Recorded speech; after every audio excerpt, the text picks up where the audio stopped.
public schools. They had different public schools for themselves. So in this institute, they started a health study, and at that time there was no study for no medicine as such for syphilis. And syphilis, among the other things, syphilis is also transmitted sexually.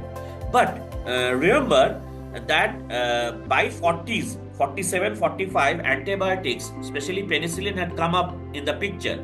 But what they did, because they wanted to affect the long-term study of syphilis, number one, they did not tell the participants what they were doing. They told them that we are going to give you free medical and mental health checkups, and especially these people who became subject of their study, they were like sharecroppers, so they didn't have much money, forget about having insurance, so they readily agreed. What they did, they divided that group into two subgroups, one who didn't have syphilis, the other who had syphilis. And they did not give the people with syphilis any medicine at that time, because syphilis didn't have any medicine. It was locally called as bad blood. Those kind of problems which is happening in the skin, because you can see those problems in the skin, they would call as bad blood. And this test continued till 72. Remember that it started in 1932 and it continued for 50 years, 1972. And when a journalist opened up this scandal, only after that they stopped this study, and by that time around 100 people have died because of that, because that disease got spread into their partners who were not affected with syphilis, and because of that around 100 people have died. So this was one of the big scandal which came up, and because of that lot of things happened. But among those things, I would say IRB was one of the things which happened over there. The Office of Human and Research Protection, that came up in USA.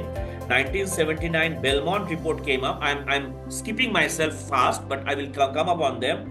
But if you look at IRB, which we will talk on later, that is Institutional Review Board, the importance and significance of that thing came up because one of the factors which was this syphilis experiment or study which was done with the African American students.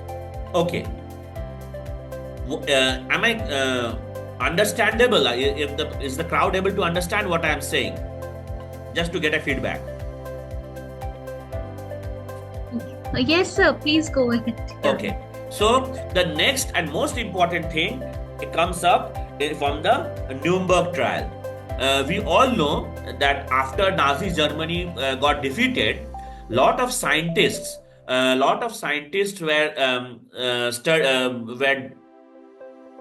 and medical practitioners had to face trial, because what they were doing medical experiments on the Jews. Obviously, they did not need any consent for doing that, and they were doing lot of studies. Remember, even for surgery, doctors previously do surgery on dead bodies, right? For anybody who wants to be a good surgeon, needs to use a scalpel in a way that it doesn't cut any vein or nerve. So doing it on a dead body and doing it in a live body, you get your experience more fast.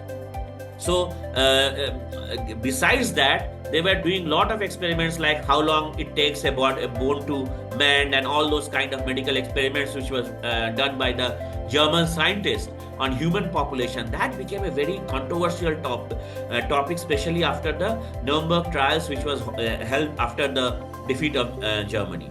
Although US said that they will not use any of the knowledge which the German scientists have gathered from the Nuremberg trial, but that is something which we don't know, because obviously we see a lot of advancement in medical science after that, and we don't know whether US used it, kept their promise, or didn't use it. But it's always tempting, right? When you have a prepared thesis by your side, and even if you know that you should not use it, but it's always attempting to look and see what they have done, how they have done that experiment, so that when you do your experiment, it is easy for them to do. Anyway, so with this Nuremberg trial comes up this Nuremberg code, which sets out 10 principles for any kind of research, and they becomes like one of those path breakers, what one should do and what should not do.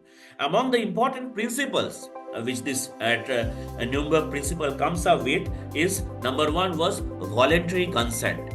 So whoever may be your research subject, and remember, because Department of Journalism is kind of taking the front line in this course. So even if you are a journalist, if you are interviewing somebody, remember that consent is important, and that should come voluntarily, not by coercion, not by deception, not by coercion, not by deception, and definitely not in lieu of money or any kind of benefit. So these things are typically no. Next is benefit to the society. Risk. Whoever is going to be your subject of research, what kind of risk you are exposing them of. That becomes a very important. Safety, whether it is physical or mental, whether you are unnecessarily putting some stress on that individual, especially in our 24/7 news cycle. We see any evidence happens, like the one which is in news about that YouTuber, that persons went into his mother's chamber pretending as a patient and then giving threat to his mother. It's something which we should not be do, and something which journalists or as such should avoid. Anyway, we are talking about research, so obviously safety is in, and qualification. Who is conducting the research? Who is conducting the experiment? Whether that person is qualified enough to conduct that. Those things becomes part of Nuremberg Code and Declaration. And then obviously 1953, we all know about it. If we don't know, then we should know it, that how even among the academic community, among the top researcher, stealing is still practiced. So we all know about DNA, and we all know how James Watson and Francis Crick discovered the DNA structure.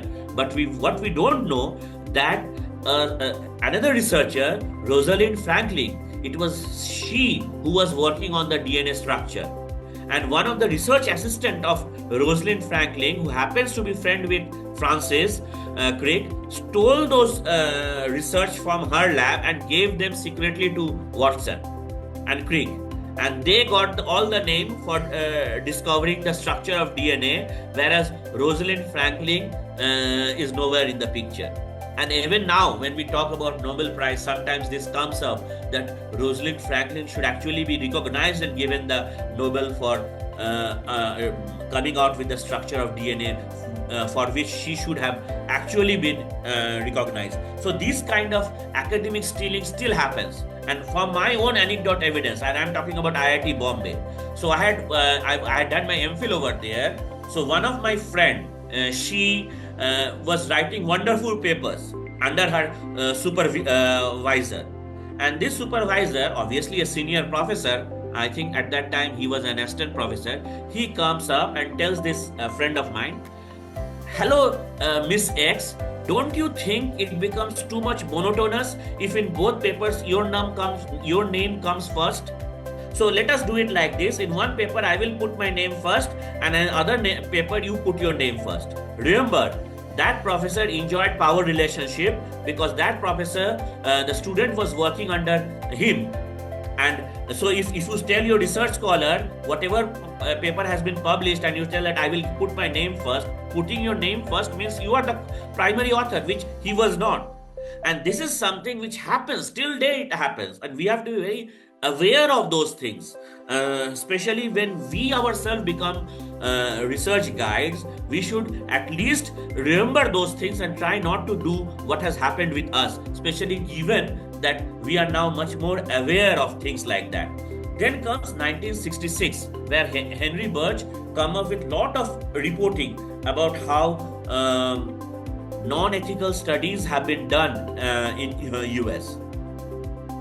And let me then share with you another good example of this kind of unethical practice. And this is a very important book in sociology. The name of the book is Tea Room Trade and Impersonal Sex in Public Places. It came out in 1960, 70s or 68, something like that. It is basically the book. This book is authored by Lord Humphrey, and Lord Humphrey was a PhD student, and his thesis, the title was Tea Room Trade, a study of homosexual encounters in public places. That PhD paper came out in 68. It is one of a very good book in sociology if you look at it, but it remains controversial. Why it remains controversial? Lot of ethical at that time. Obviously, there was no institutional review board or no permission required. Lot of unethical things was done by the researcher. So, just to give you a background about this book, in USA, in an unnamed city, obviously the author did not mention the name of the city. What the author was doing, he went to the public restrooms across the national highways. And in US, at that time, homosexuality was a crime when he was doing his research. So a lot of people were leading double lives. They were happily married in places, but they were going to this kind of restrooms where they would indulge in homosexual activities. So this author goes there and he tries to pretend that he is part of that. And in that kind of activities, there are a lot of roles. There were roles for people who would be on a watch out to see whether any police is coming or not. So he would pretend to be part of the watch out group, and he would watch out for police or any other things. And secretly, he would go outside and write down the registration number of the different cars that were parked in the public places. And then what he did, he would go and visit, find out the address from the registration number of the car and go and visit those places, pretending to be a salesperson selling insurance or something other than a product. Once you would see that where that person is living, how he is living, if he has a family, if he has a wife and kids, then he would disclose himself and force the person to give interview about what he is doing and why he is doing. So a lot of his subjects were forced, coerced, and their interviews were not with consent. Obviously, they were afraid. They were afraid that whatever they are doing illegally, or more importantly, their status would come out. So they were afraid of it, and they had to give him interview without without their consent. So even now that Lord Humphrey is dead, and that book has served its purpose in a sense that it came out with lot of things, and in USA it helped in public opinion building that homosexuality should be abolished as a crime and other things. But the way he conducted interview, it still remains controversial. And it's something which, again, as journalist, it is a strict no. One should not do. And even in journalism itself, if we look at some of the cases of how things have gone wrong, especially if we give some example, the best example which I can come up with is how the Fox News, the US TV channel, played up with Trump's last year, the last term when he lost election to Joe Biden, and how the Trump news played that the entire news, Fox News came up and played that the elections of USA was rigged, something which we hear today also.